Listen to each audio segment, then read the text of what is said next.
Welcome to the deep dive. We're diving deep today, folks, into a topic that's clearly got you hooked: repressed memories. You guys sent in a ton of articles, research, a lot of it focused on childhood trauma.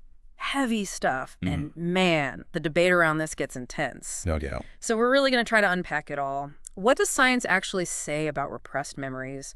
Are they reliable? And what does it all mean? For you, for me, for everybody, really. Yeah, it's complicated, that's for sure. And I think we got to start by acknowledging childhood abuse, that's serious stuff. It leaves its mark. Right. But our deep dive today, it's about memory itself, right? How it works, how it can get tripped up, and if every memory that comes back, if it's really a true picture of the past. Right, totally.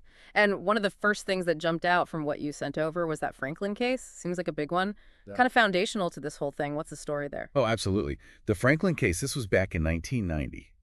It really grabbed everyone's attention. George Franklin Sr., he was convicted of murder, and the only evidence was his daughter's repressed memory. Whoa. And what makes it so wild, so important to what we're talking about, there was no other proof, no physical evidence, no witnesses, just her memory of this event, supposedly buried for over 20 years. Okay, now that's sending chills down my spine. Yeah. A memory hidden for so long, then boom, it resurfaces enough to convict someone. It's fascinating, but kind of terrifying, right? Especially if these memories, what if they're not accurate? Yes, exactly. This case, it blew up the whole conversation about repressed memories. Can we trust them? Should they be used in court? And you're right to be a little skeptical about their accuracy. With that Franklin case, a lot of questions came up about how the daughter's memory even came back, especially because it happened during therapy. And that brings up a huge point. How much can someone's memory be influenced, even changed, without them knowing? Whoa, yeah. You sent over some research on that, how memories are fragile, how they can be messed with. Kind of freaks me out, to be honest. What's the science on that? Well, first thing to wrap your head around, memory, it's not like a videotape. It's not perfect recording. It's more like, when you got to put something back together piece by piece. It's a reconstruction. Every time you remember something, you're kind of building it again. And that process, it could be thrown off by all sorts of things. Okay, so like a game of telephone almost. Exactly. And the research, it's kind of mind-blowing. One study, they found that even memories of huge, vivid events, those can get distorted over time. They use the Challenger explosion as an example, something most people remember crystal clear, right? Years later, people got major details wrong, even though they swore up and down their memory was perfect. Wait, seriously, the Challenger explosion? I'm having trouble wrapping my head around that. How is that even possible? It all comes down to how our brains work. They don't store memories in one spot like a computer file. They're spread out. All these connections in your brain, new information, new experiences, even just thinking about old memories, it lights up those connections, makes them stronger, weaker, even changes them. So our memories are always being like rewritten, even if we don't realize it. Precisely. And this is where it gets extra complicated, and honestly, more than a little worrisome when we're talking about repressed memories, especially the ones that pop up in therapy. And that's actually perfect timing, because that's what I wanted to ask you about next, the therapist's role in all of this. Seems like huge responsibility, but also potentially, kind of dangerous given what you're saying about memory being so fluid. Yeah, no, you're right on the money there. Therapists, they're in a tough spot. One of the articles you sent really gets into that, how a therapist's own ideas about repressed memories, it can change how they do therapy, which then that can change what a patient remembers. So even if they're trying to do the right thing, a therapist could accidentally make a patient think they remember something that never happened. That's a lot of power. It is. It really makes you think about how important it is for therapists to know themselves, their own biases, and how that might affect things with their patients. One study you sent, it was pretty shocking. They gave therapists the same case study, but there was one difference. Half of them were told the patient had been abused as a kid, the other half weren't. Oh, I see where you're going with this. Right. And the results, they were clear.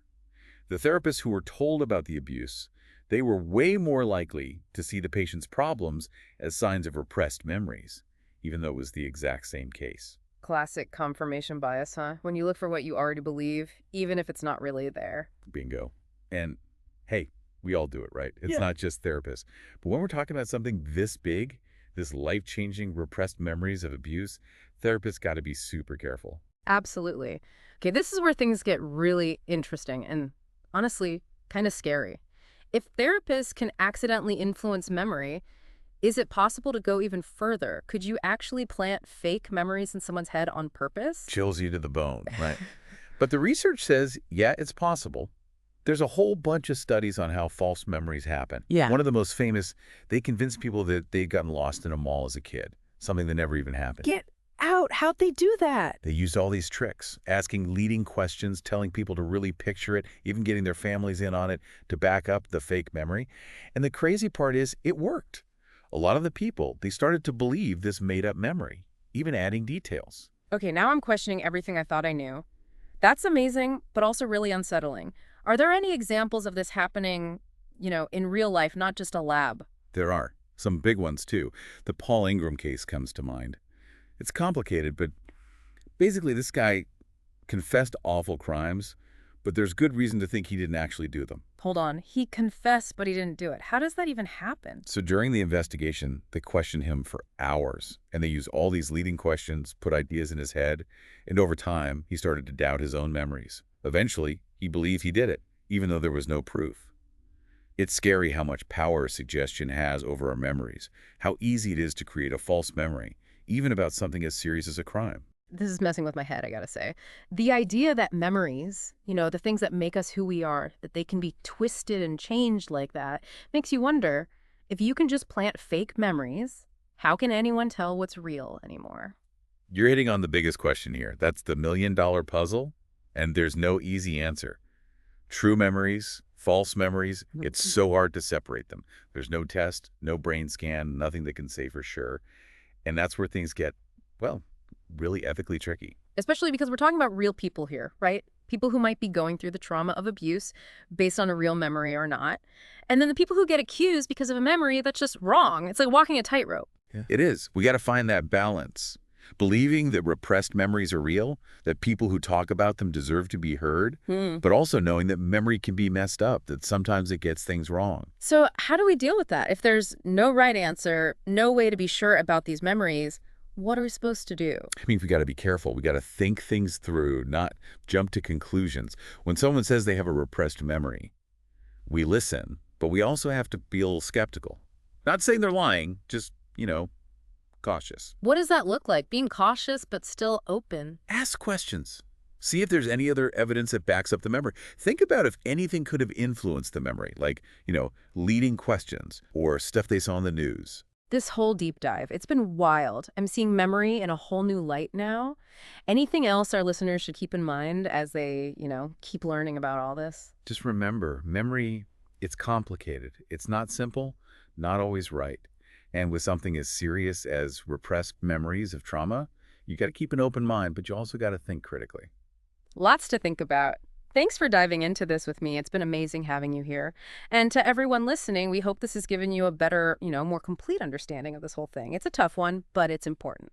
Keep learning, keep asking questions, and be open to new information, new ways of thinking about it. That's what the deep dive is all about.